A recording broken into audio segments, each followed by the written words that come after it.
and gentlemen, this is your captain speaking. Welcome aboard the Financial Independence Podcast.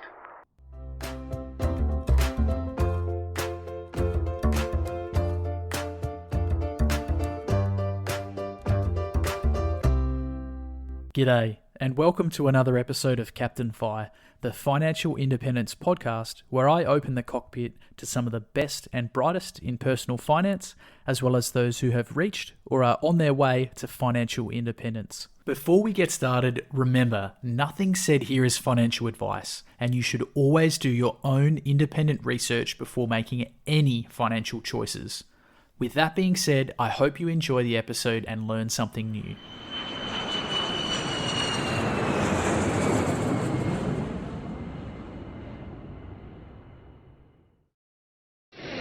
This podcast is brought to you by the best portfolio tracking tool for Aussie investors. ShareSite makes it incredibly simple to track your portfolio with automatic updates of share purchases and dividends, easy-to-read graphs, and comprehensive tax and performance reporting, all wrapped up in an easy-to-use cloud-based system.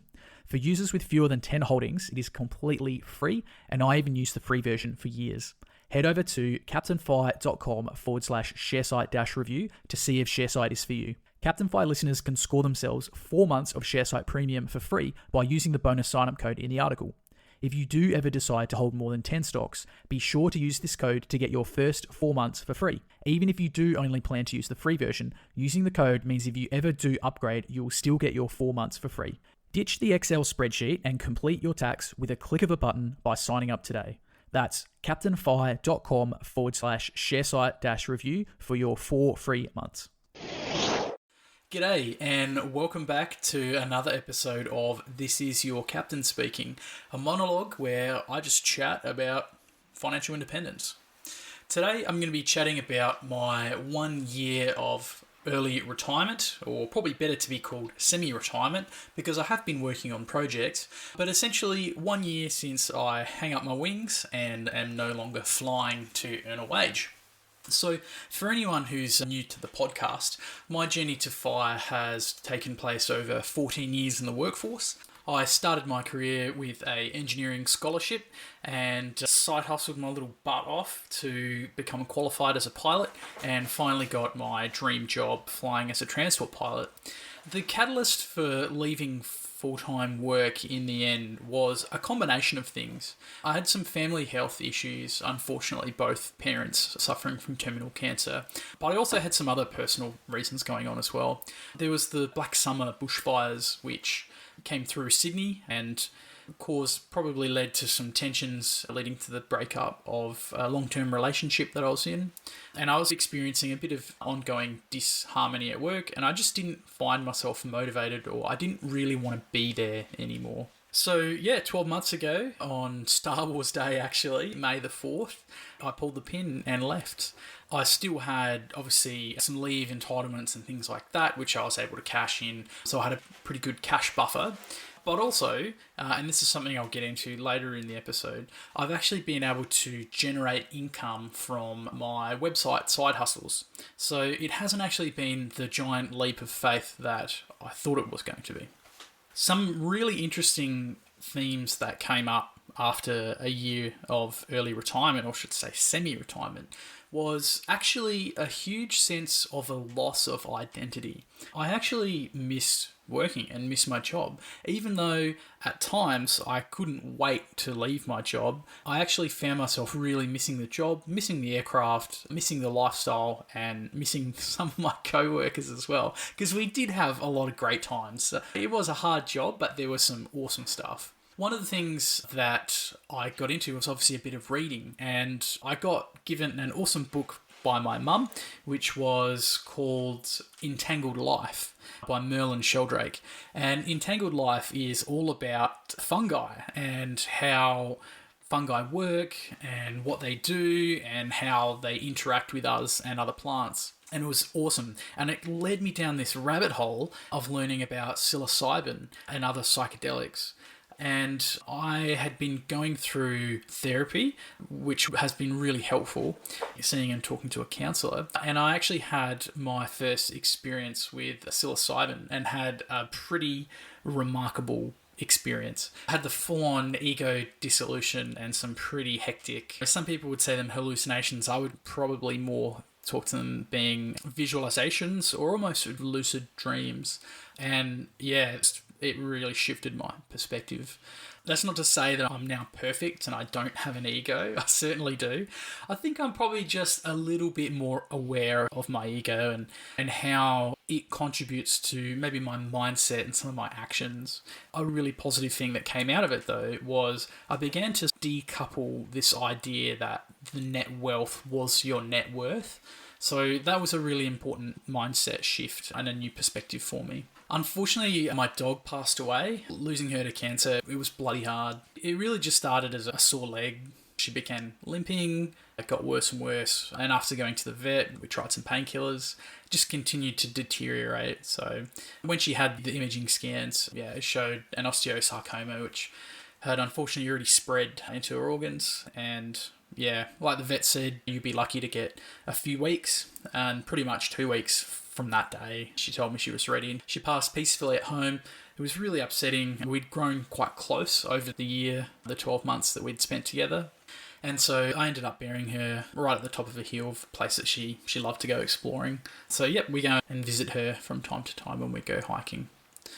I also basically became a full-time unpaid carer for my mum. Her health unfortunately continued to deteriorate, and she did actually pass away at the end of last year, which was just a completely life-shattering event. It was something that we knew was coming, but you kid yourself into thinking that this next treatment's going to work, this trial is going to work. And when she did go, she held on. We had an early Christmas. We had lots of friends and close friends and family come over, and we had a wonderful day. And and after that was all done, that was when she let go. After her death, there was some family dramas, which was quite horrible. The timing was really poor. I ended up, as I had moved in with her to be her carer, my siblings actually got a lawyer and evicted me from the house.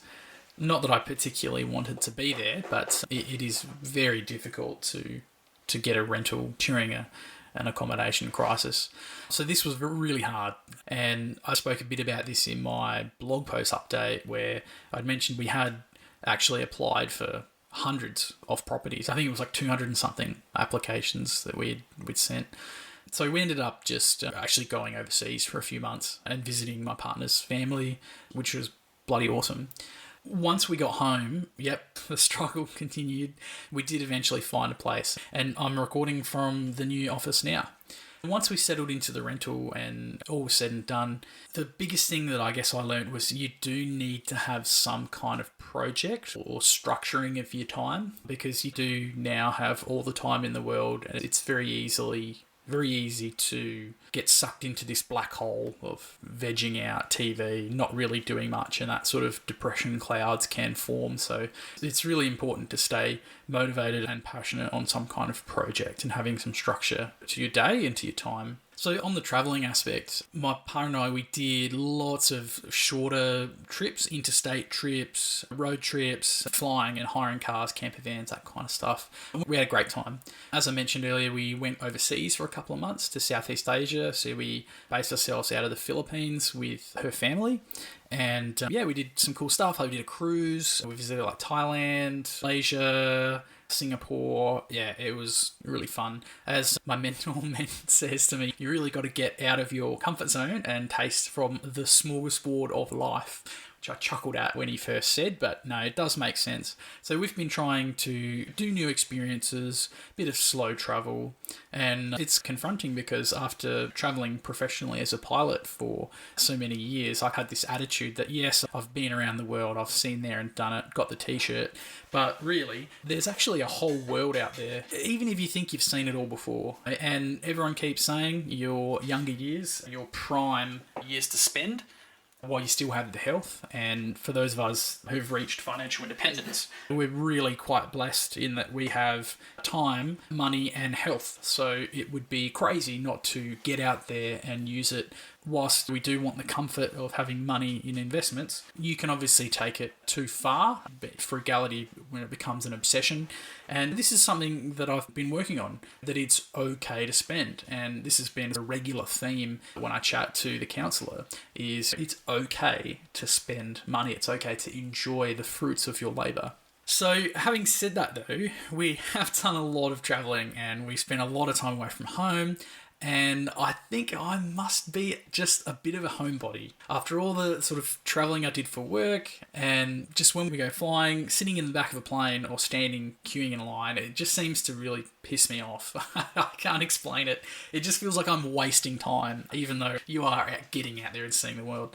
So I think I prefer the concept of slow travel. So I guess my nightmare is every week flying back to Australia and then flying to a new travel destination. What I would probably prefer to do is fly to some hub overseas and then base ourselves out of that, or slow travel, jump on a train, jump on a cruise ship, hire a car, that kind of stuff, and just slowly meander our way along.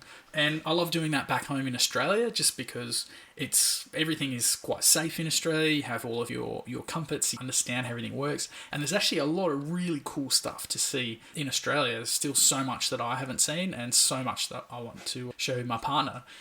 So that's our take on travelling. We definitely don't want to be permanently travelling, and maybe we're planning on being away maybe 3 months of the year or similar. The other big thing we noticed post-fire is that your timelines change. Everything seems to slow down. There's no need to rush about anymore, although I still do catch myself rushing. And one of the things that's helped is just doing a short mindfulness exercise. So I do the breathing exercise, a couple of deep breaths, hold and slow exhales. I have a bit of a mantra. I'll post a link to that. And that kind of helps regulate my nervous system and just bring myself back down to a sort of a calm state. Also, cutting out caffeine has been super helpful, not just to not feeling sort of jittery and reducing the caffeine anxiety, but I think it's been really helpful to my gut health. I certainly noticed I'm having less issues like in the tummy department than when I was eating a lot of processed foods and drinking a lot of coffee to keep going. In terms of the finances, everything's groovy. Like the investments keep growing, websites are making income, the investment property is growing in value and cash flowing. So yeah, everything is just going as planned or better. I've consolidated and simplified my investments. I ended up selling off a bunch of stuff that I had, like managed funds, robo investments, metals, commodities, and I even sold a couple of websites. I've been upping the amount of cash that I hold because, as I said, my partner and I are planning to purchase our property. So always wanted this hobby farm, and so we're looking at a bit more seriously at what we actually need and where to purchase.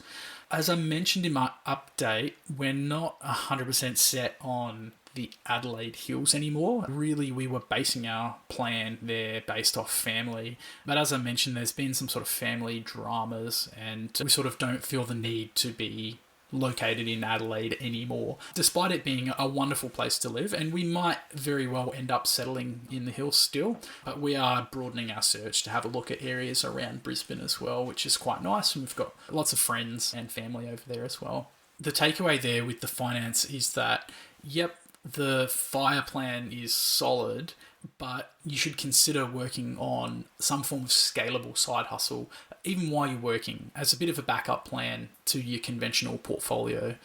You have a stable income and you've got plenty of time. So if you're working on some kind of scalable side hustle, like a website business, as it grows and scales up and begins to produce income, you could potentially look to gradually reduce your day job until that sort of side hustle grows into a full-time business or self-employment. So with the website stuff, they realistically are going to take a few years to grow, adding good quality content, indexing, growing your brand and the SERP results. Since the startup costs and the buying costs and the holding costs are so low, I don't think there's literally any reason not to start one or buy one and just slowly add to it, let it grow organically over time. And I'll talk a little bit about the transition, but for me, when I stopped flying, I began this role as a carer for my mum. So that was the project that I slotted myself into, and it was almost like I felt uncomfortable with the silence, or I felt uncomfortable with there being a void, or me not doing something, not having a task. Keeping myself busy like that, I just jumped at the opportunity. But if you're going to be working like a full-on job, and you all of a sudden like fire and you quit the job and you're not doing anything, it's a big shock. And I got that after my mum passed away. We went traveling, but it was there was a couple of weeks there where I was just in a hole. I didn't really do anything. I found it very hard to continue put myself out there with the rental applications. And then when we came home from traveling and we settled and found a place, my partner started her new role, and the house was empty during the day. Yeah, the silence can be scary. So I was very fortunate that I had some passion projects like Captain Fire and like my aviation site, and a big stack of books to keep myself occupied. It can be a bit of a shock, that transition, that lack of structure. So having more of a gradual reduction of your workload, I think that's the takeaway here. Have a test of retirement, do some sabbaticals, take a couple of 3 or 6 month blocks off and travel and practice doing what you plan to do for your retirement. And then also consider maybe doing a transition to retirement. So going from 5 days a week or 6 days a week, maybe dropping that down to 4, 3, 2 days a week, part-time. I think that would have probably been a lot more helpful for my transition. I guess the other thing is it's the motivation, especially the financial motivation. So ever since I can remember, I've been motivated by money.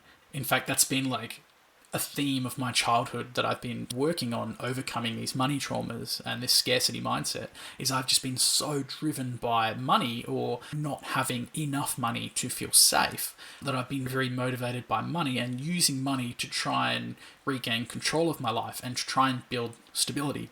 And after you reach financial independence, you take away the money motivation, and it's a huge mindfuck, and it takes a lot of adjusting to, and I'm still adjusting to it, and I'm still working through that in therapy and working on the fact that it's okay to spend. You know what, your previous narrative and your previous money history, that's not your future. That doesn't have to be your future.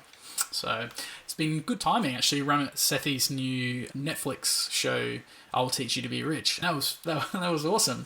There's been a lot of talk in the FI community. Mr. Money Moustache, Mad Fientist, Ramit Sethi. I've seen Australian bloggers like the Aussie Firebug. We're all starting to now talk a bit more about spending, and it's okay to spend. Guys talking about getting a Tesla and various other purchases, and that's okay. It's okay to spend on things you love, as long as you don't waste money on shit that you don't need. So in terms of, I guess, learning how to spend again, we're really more so focusing on quality and things that we think would improve our life. And my partner and I, we thought about what should we buy. We thought about the possibility of a new car, like getting a full drive. I've often spoken about getting a Land Cruiser, like a Prado, or probably a more cheaper alternative would be a Mitsubishi Pajero. But we came to the conclusion that, like, literally, one, we already have everything we need, and two, our cars are perfectly suitable for our use. I have a station wagon, and it does everything just fine. It's big enough for our family at its current size. We did end up buying a new crockery set to replace our thrifted set. So new plates and bowls, which is nice. And after renting a camper van for a week, we ended up going out and buying a rooftop tent for my station wagon. And then after a camping weekend away, we thought an eggshell foam mattress topper needed to go with it so it was comfortable, which is awesome. And since it's getting a bit cold here in Adelaide now, we bought an electric blanket for the bedroom, which has been an awesome little quality of life upgrade. But ironically, this conversation actually prompted us to end up doing a huge clean out and downsize. We donated and gave away a lot of our stuff. Actually, including our home theatre systems worth a couple of grand, a couple of $1,000 worth of camera gear that we don't use. Normally, I would have stressed out about trying to sell them, recouping the maximum possible value, but it felt really good to just donate it. We donated it to a local community group, and they're actually going to be able to use those when they run events and use the camera system to actually film training that they're going to do, so that they can actually share that with the wider community. In terms of food as well, we've focused on just buying better food. My partner's a bit of a self-professed foodie. She loves going out and trying new foods. She really enjoys good food. So we had a chat about it and we decided that we'd increase our grocery budget. Compared to what I was spending, we actually tripled our weekly grocery budget up to $150. So now we're buying a lot more sort of consumable luxury items more regularly. For example, I don't like oysters. It's probably a bad example, but we buy oysters for her. Sometimes we'll have something really nice, like a really nice piece of salmon or maybe a really nice piece of meat, which we don't really eat meat regularly. But when we do, we're opting for now more luxury items. Speaking of sort of luxury items, something I used to enjoy but didn't really understand was Scotch, as in Scotch whiskey. Now, having a little bit more time to delve into it, I'm starting to do some tastings whenever we travel, new regions, having a taste, understanding a little bit more about it, and I'm not spending a lot of money. I'm not the kind of person that will drink a big bottle of Scotch. I'll certainly have a half a nip and I'll enjoy sipping and playing with it for quite a while. So that's been fun to do and to learn about more regions and actually planning a bit of a holiday to go over into Europe and go over to Scotland and see where this stuff's made, how they make it, what kind of products they're producing, and also just connecting with a bit of ancestry there. And the same goes with sourdough. So at home, I'm learning to bake better. I gave up. I realised that I needed to just buy the more expensive baker's flour. Like it's got a higher protein count, so you're going to get a better bread. So by just stumping up and paying a bit more for the more expensive ingredients, I've been able to bake way better loaves of sourdough. And I've been able to share and give those to friends and neighbours and family. And yeah, it's been great to be able to share and getting a lot more compliments as well, which is good. Learning new cooking styles. For some of our date nights, we've gone on cooking classes. We've done a bit of cooking experimenting together, trying new dishes, gone on a couple of wine tours, and just, again, when it comes to just kind of enjoying spending a bit more on food and spending a bit more on experiences together. In terms of health, both physical and mental, that's been a huge priority for the year, prioritising my health, which is great. I've got a home gym, setting boundaries regarding my health, so limiting alcohol consumption, trying to limit sugar consumption, being a bit more disciplined with my sleep hygiene and my morning routine and not setting alarms. And one of the things that I really looked forward to about financial independence and finishing up flying was not having to set an alarm.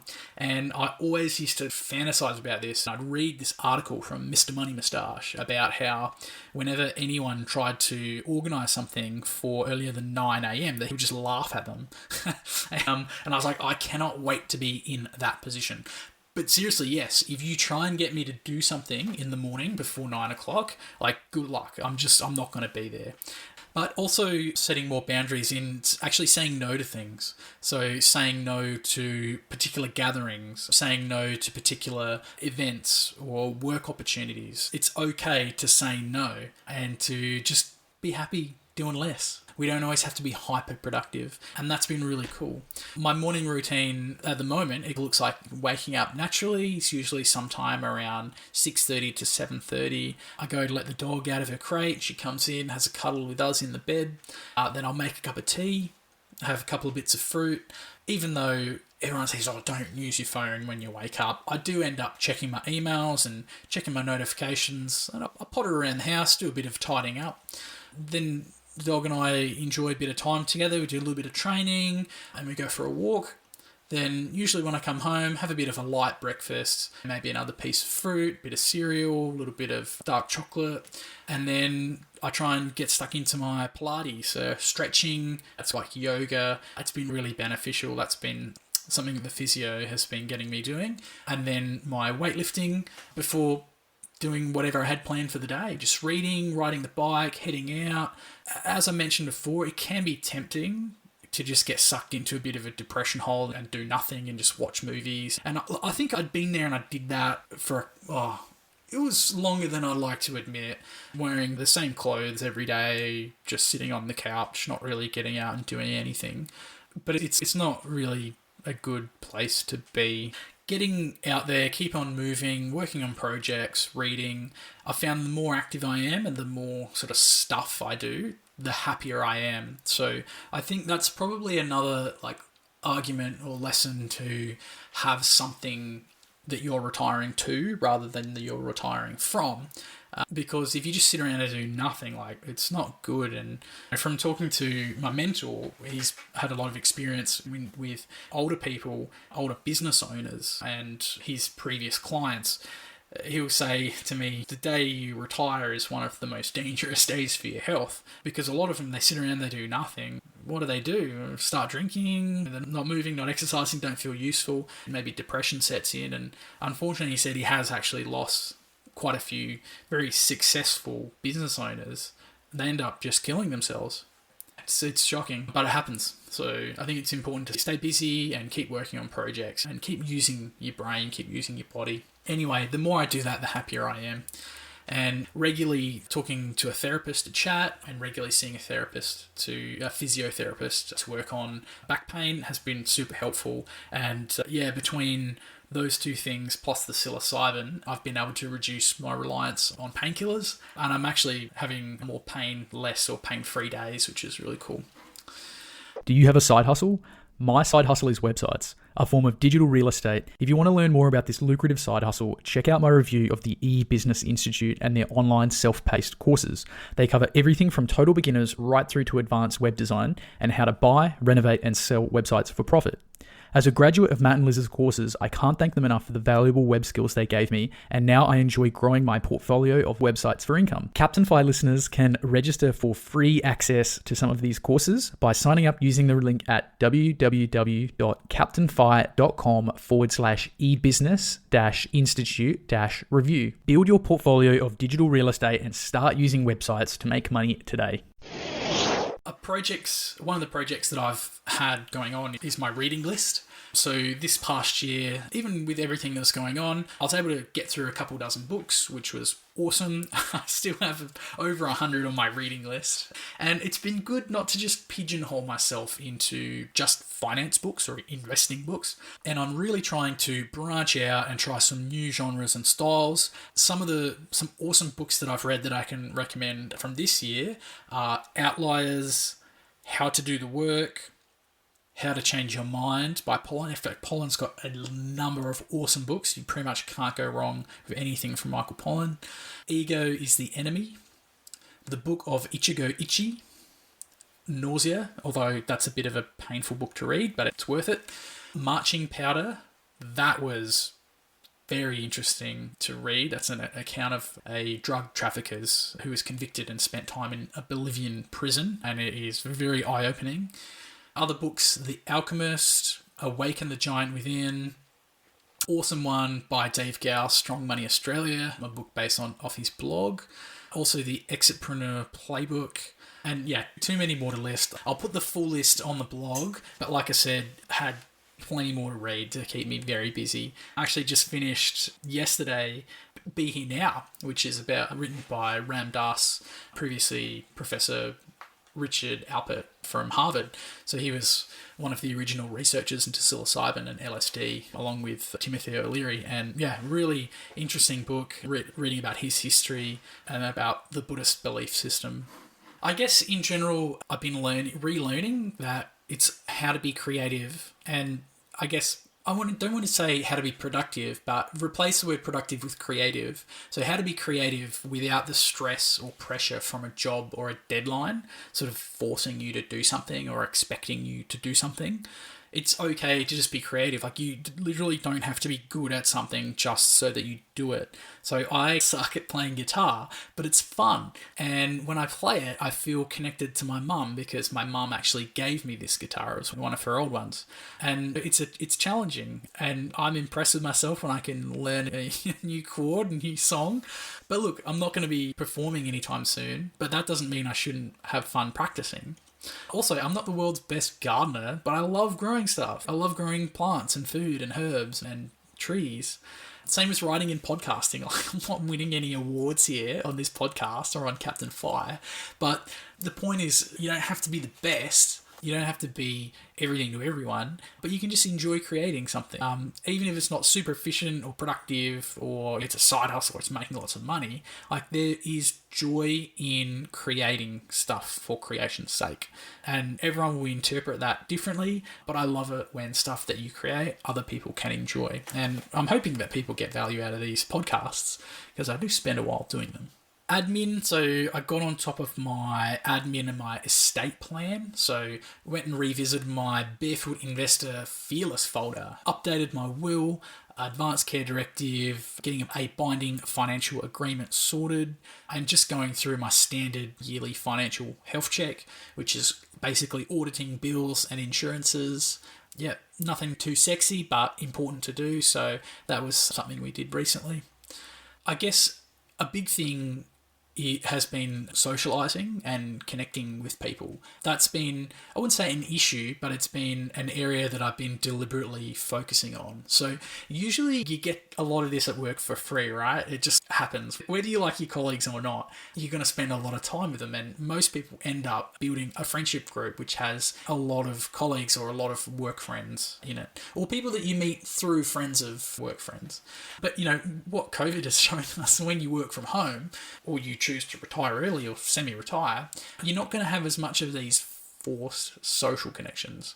So for me, volunteering has helped. But generally, the sort of slower life is great because it's enabled me to take time to have more meaningful connections every day. For example, when I go shopping, rather than rushing to Aldi, grab everything, throw it in my bag, pay, get on the bike, get home, unpack it like it's some kind of speed run.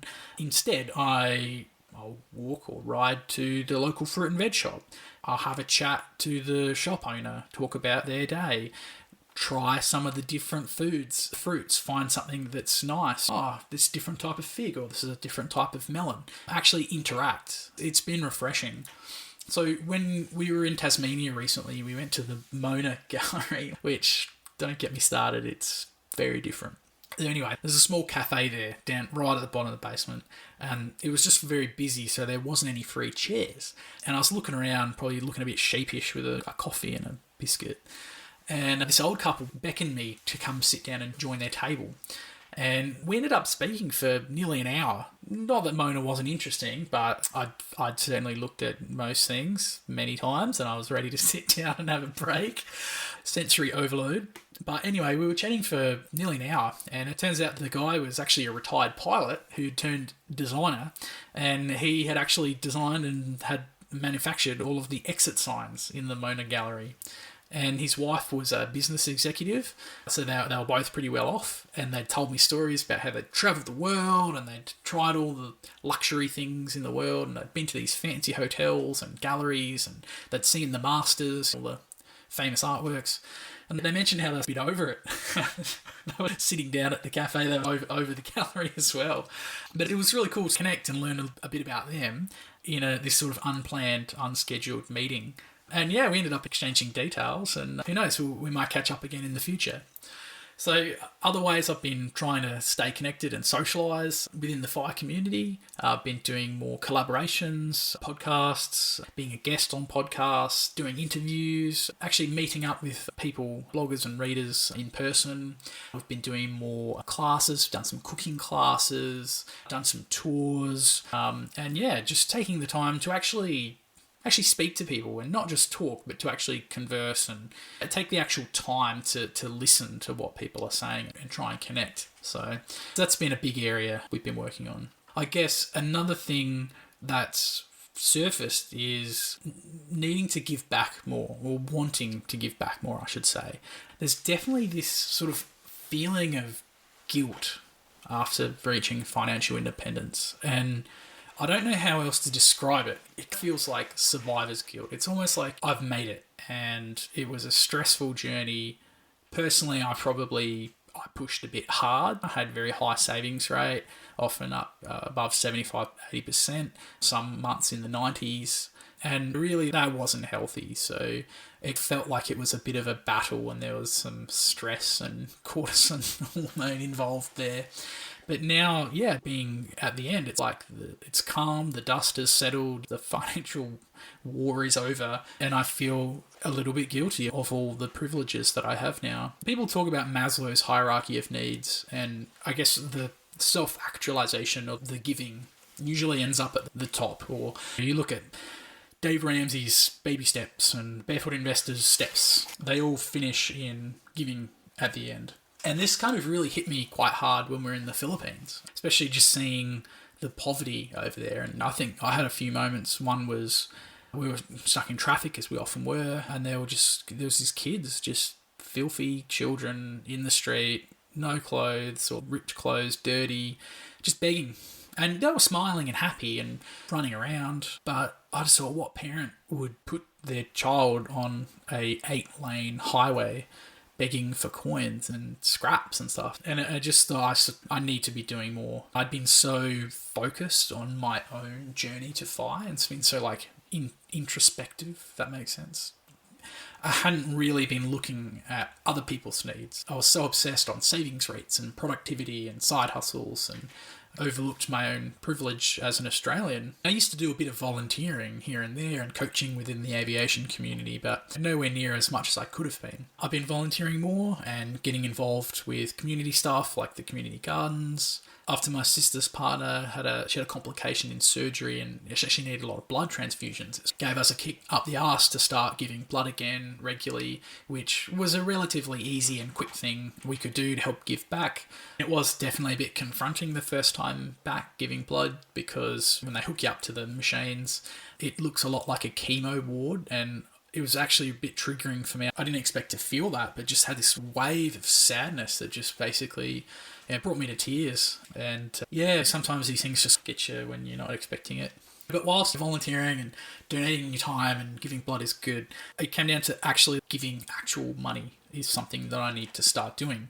So when we're in the Philippines, we just started carrying a bit more cash, and we started giving away cash when we needed to people on the street or people that were doing it tough. And I've started doing the same thing back here in Australia now.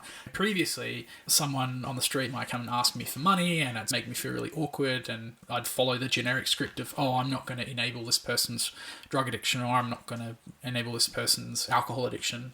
They're just going to spend it on this. And really, does it matter what they're fucking spending the money on? If this person's homeless and drinking some beer is the only thing that gives them comfort, then, it's very controlling anyway to give money with conditions. I'm really trying to challenge that narrative and challenge that belief that I have. And so, I want to keep a couple of notes, 5s, 10s and 20s, and if someone is so desperate that they're asking a stranger for money, they probably don't know where the next meal's coming from. So it's just trying to give a little bit of dignity back and not trying to control people and how they're going to spend that money. Having said that, giving is not just about giving your time, volunteering, donating, and randomly giving out money anytime you feel guilty. I wanted to challenge myself to actually just set up a regular donation. Started donating regularly towards the medical missions and scholarships that my partner's family run in the Philippines, because I thought that is where that money can do the most amount of good. Where to from here? Just going to continue as normal. Recently had a coaching session with my mentor and reevaluated my goals going forward. So I went through, set up my daily process goals, my weekly goals, my short-term goals, my year goals, my medium-term goals, and my long-term goals. As an example, some of my daily or process goals, they're just simple things. Following my morning routine, doing an hour of reading, doing an hour of writing. Some of the weekly goals include a date night with my partner, taking the dog to puppy school, recording a podcast, publishing an article on the blog, and spending time volunteering. One of my short-term or 3 monthly goals is actually to sell one of the websites and reduce some of the workload. One of my yearly goals is to get back into recreational flying, a bit of instructing, and also I really want to purchase a block of land. Some of my medium-term goals, so we're talking 3 years, I want to road trip around Australia. I want to start a family. I want to get a Bernese Mountain Dog puppy, and I want to plant out a food forest on my block of land. And one of my long-term goals is to actually go back to uni and do a PhD. Hopefully the second year of semi-retirement is a lot better than the first. There was a lot of crap going on, and to be honest, I don't know how I would have coped in full-time employment. And I guess actually, if you flip that around, that was the reason or the catalyst for why I decided to take the jump in the end. But it was really nothing like I had planned. There's a lot of interesting lessons that came out of it. And yeah, we're just going to slowly work on the goals, slowly work on the 1% improvements each day, keep building those good habits, trying to stay away from those bad habits, and just hope that the next year is fun and I get to just focus on living and creating and giving back a bit more. So there you go. That's a summary of my first year of FIRE, first year of semi-retirement, and a bit of a plan going forward. Cheers.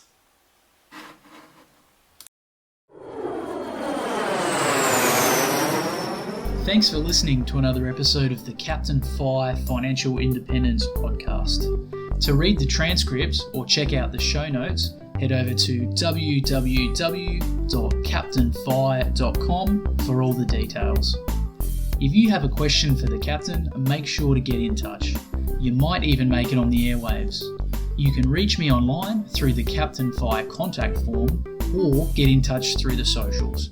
I'm active on Facebook and Instagram, as well as a number of online finance and investing forums. And finally, remember, the information presented on the show and the links provided are for general information purposes only. They should not be taken as constituting professional financial advice. You should always do your own research when making any financial decisions and make sure it's appropriate for your personal circumstance.